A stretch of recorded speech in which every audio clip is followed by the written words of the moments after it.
Le porte-parole du gouvernement, Madame Jacqueline Aube, est sur notre plateau. Bonjour Madame. Bonjour Madame. Vous êtes là pour une déclaration. Tout à fait. Merci Madame. Communiqué du gouvernement relatif à l'opération des Nations Unies en Côte d'Ivoire. L'opération des Nations Unies en Côte d'Ivoire, ONUCI, est une opération de maintien de la paix créée par la résolution 1528 du 27 février 2004 du Conseil de sécurité, après qu'une tentative avortée de coup d'État le 19 septembre 2002 fut transformée en rébellion armée, donnant lieu à une partition de fait du territoire ivoirien. Le mandat de l'ONUCI, dont la composante militaire est aussi appelée force impartiale, consistait à désarmer et à démobiliser les rebelles et à accompagner les acteurs politiques et militaires ivoiriens dans leur volonté de cesser toute belligérance et de s'inscrire dans un processus de paix et de réconciliation.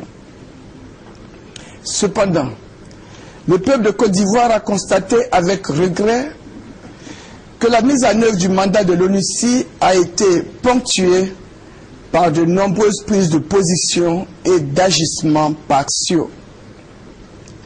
Ces faits ont été régulièrement portés à la connaissance du secrétaire général des Nations Unies.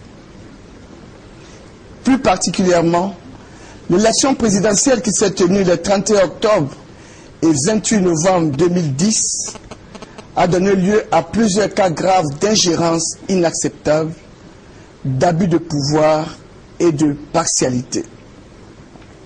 À cet égard, le gouvernement relève avec indignation les déclarations et attitudes du représentant spécial du secrétaire général de l'ONU, notamment la négation des violences meurtrières et empêchement de vote en zone CNO, la banalisation de la douleur des victimes et le mépris opposé aux observateurs non européens. Par ailleurs, les faits suivants illustrant les attitudes négatives de l'ONUCI ont été notés. Premièrement, le 29 novembre 2010, au lendemain du deuxième tour de l'élection présidentielle, le secrétaire général des Nations Unies avait instamment invité les candidats et les partis à respecter la loi en matière de règlement des différends électoraux. Malgré cela, en violation flagrante de la loi électorale ivoirienne et au mépris des institutions de la République de Côte d'Ivoire et de toutes les résolutions du Conseil de sécurité des Nations Unies, son représentant spécial, M.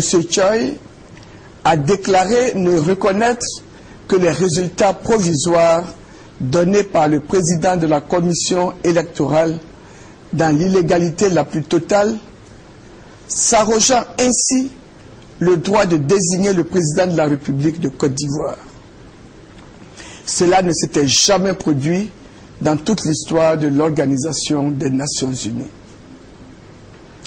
Deuxièmement, la chaîne de radio de l'ONUCI, dénommée ONUCI FM, s'est érigée en relais médiatique du Rassemblement des oufouettistes pour la démocratie et la paix, diffusant à longueur de journée des émissions incitant à la haine, au non-respect de la décision du Conseil constitutionnel et à la désobéissance civile, rappelant une autre radio de triste mémoire. C'est le lieu de rappeler à la communauté internationale le danger de répandre des messages de haine et les conséquences qui peuvent en découler. Troisièmement, le jeudi 16 décembre 2010, dans le cadre d'une marche annoncée comme pacifique par le RHDP, les faits suivants ont été relevés.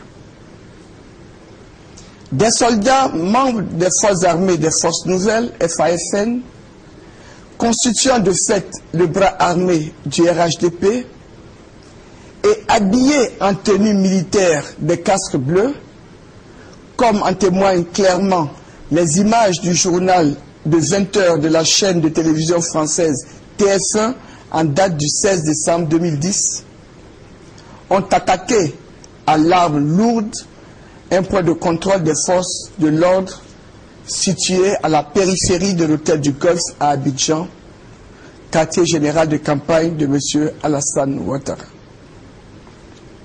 À Thiébissou, Bangolo, Logwale et Djokwe, les FASN qui ont attaqué les positions des FDS ont été ravitaillés en armes et en munitions par les véhicules et les hélicoptères de l'ONUCI.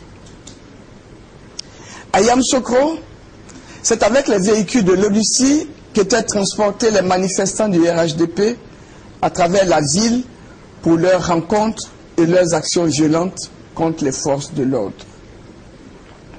Il est regrettable que toutes ces actions aient contribué à alourdir le bilan enregistré au cours des manifestations du 16 décembre 2010. 20 morts, dont 10 éléments des forces de l'ordre tués par balles ou brûlés vifs à leur domicile. Les faits de collusion rapportés ci-dessus nous incitent à penser que les armes, et particulièrement les munitions dont se sont servis les FASN, leur ont été fournies par l'ONUCI, laquelle déclarait dans un rapport intitulé « Processus DDR-SSR en Côte d'Ivoire » en date du 30 septembre 2010 que les FASN ne disposaient d'aucune munition. En vertu de ce qui précède, l'État de Côte d'Ivoire considère que l'ONUCI s'est rendu coupable de graves dérapages qui font d'elle indubitablement un agent de déstabilisation ayant contribué à diviser davantage le peuple ivoirien. Tous ces faits n'étant pas de nature à ramener la paix dans le pays, le gouvernement ivoirien considère que l'ONUCI a largement failli à sa mission en posant des actes qui ne sont pas conformes à son mandat.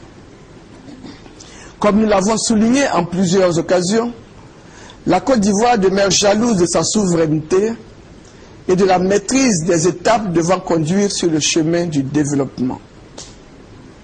Les nombreux efforts déployés par l'ONU pour aider la Côte d'Ivoire à sortir de la crise où elle est plongée depuis la tentative de coup d'État du 19 septembre 2002 n'ont pas échappé au peuple et au gouvernement ivoirien.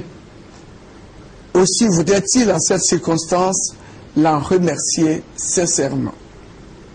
Toutefois, en raison des faits graves évoqués plus haut, le président de la République de Côte d'Ivoire vient de demander le départ immédiat du territoire ivoirien de l'ONUCI et des forces françaises qui la soutiennent.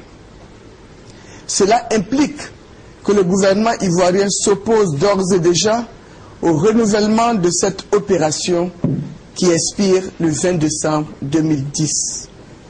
Le gouvernement ivoirien attache du prix à l'exécution diligente de cette mesure. Fait à Abidjan le 18 décembre 2010.